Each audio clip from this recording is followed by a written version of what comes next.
प्रेमियों, माता बहन देवियों,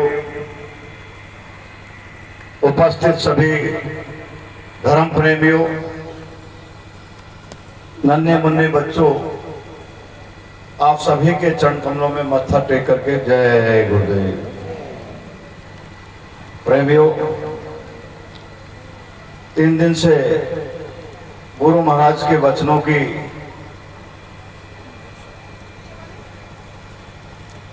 एक गंगा हमारे आपके मध्य में अम्मा के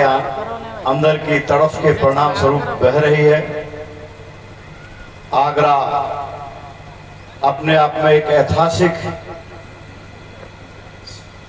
शहर है और संत मत के इतिहास में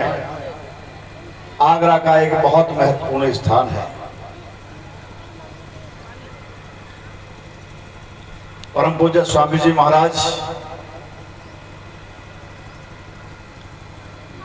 जिन्होंने जो नाम उनके शरीर का रखा गया है,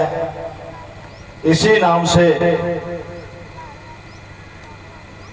3 बार आने का पर्दा तो उन्होंने खोला है। बाकी तो ये जाने, जब रामचरितमानस लिखा, घट रामायण का एक छोटा सा पार्ट लिखा, ब्रेक कर दिया लोगों के विरोध के कारण, अज्ञान के कारण। उसके बाद रामचरितमानस लिखा और उसके बाद आवश्यकता पड़ी तो फिर हाथरस के अंदर गोस्वामी जी के नाम से प्रकट हुए और पूना के अंदर एक ब्राह्मण राज परिवार के अंदर उन्होंने जन्म लिया और छोटी ही अवस्था के अंदर घोड़े पे बैठ करके अपने राजघराने से निकल गए, घोड़े को छोड़ दिया और हाथरस में आकर के प्रकट हुए। वहां उन्होंने घट रामायण को पूरा किया और जब पुनः इस कलयुग के अंदर पूर्ण ताकत के साथ में अवतरित होने की मौज बनाई, ऐसे संकट के समय पर जब मानव समाज बहुत निरीह हालत में पहुंच गया था और धर्म और मानवता के रास्ते पर चलने का कहीं साहस बचा नहीं था और कलयुग के प्रथम चरण के अंदर ही अंतिम चरण का जैसा पाप का माहौल इस धरती के ऊपर बन गया और सृष्टि का अस्तित्व मिटने जैसे हालात में था, तब बड़ी अद्भुत और विलक्षण मौज के साथ में इस धरा के ऊपर अवतरित होने की मौज बनाई और एक लंबे अंतराल तक उस मालिक को खोजने का एक अनुक्रम पूरा करने की मौज बनाई और पाने के बाद 18 घंटे साधना करके उस दौलत को दादा गुरु से पूर्ण रूप से अर्जित करके 1949 से बांटने का काम किया और 10 जुलाई 1952 से लेकर के 2012 तक पूरे देश के अंदर एक अद्भुत विलक्षण तरीके की मानवता का शंखनाद किया। आध्यात्म जगत के अंदर जिन भी संत महात्मा फकीर औलियाओं ने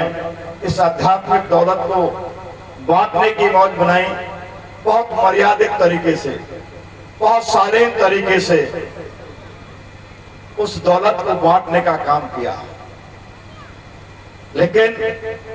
जब इस स्वरूप के अंदर परम पूज्य स्वामी जी महाराज ने आने की मौज बनाई तो इस आध्यात्म दौलत को एक बाढ़ और बरसात के तरीके से भारत की धरती के ऊपर एक सैलाब बन करके निकल के उमड़े और संत मत की वाणी के अंदर जिस जोशीली आवाज के अंदर परम पूज्य स्वामी जी महाराज ने हम आप सब लोगों को संत मत का संदेश देने का मौज फरमाया,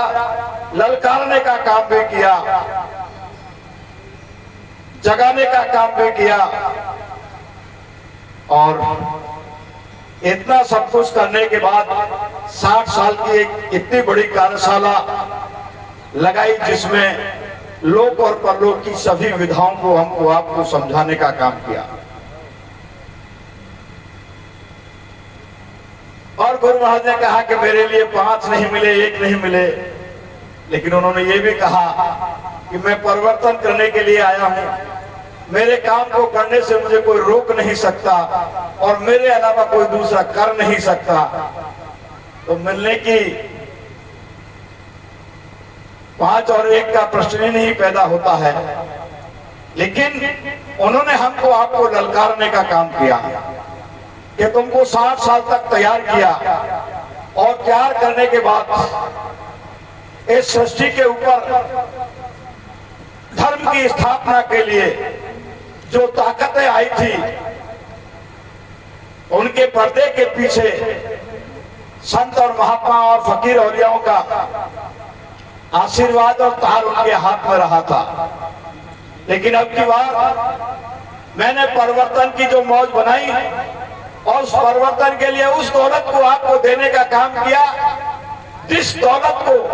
कमाने के बाद में आप मर्यादा पुरुषोत्तम योगेश्वर कृष्ण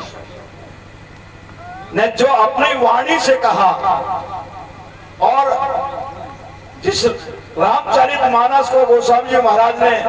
मर्यादा पुरुषोत्तम राम के नाम माध्यम से हमारे हाथ के बीच में रच करके रखने का काम किया, योगेश्वर कृष्ण ने जिस गीता के संदेश को युद्ध के मैदान में देने का काम किया, उन संदेशों को इस सृष्टि के मानव समाज ने जिस समय देने का काम किया, तो मैं समझता हूं युद्ध के मैदान में विश्व के लोग खड़े हुए थे, योगेश्वर कृष्ण भी उतनी गंभीरता से नहीं ले पाया।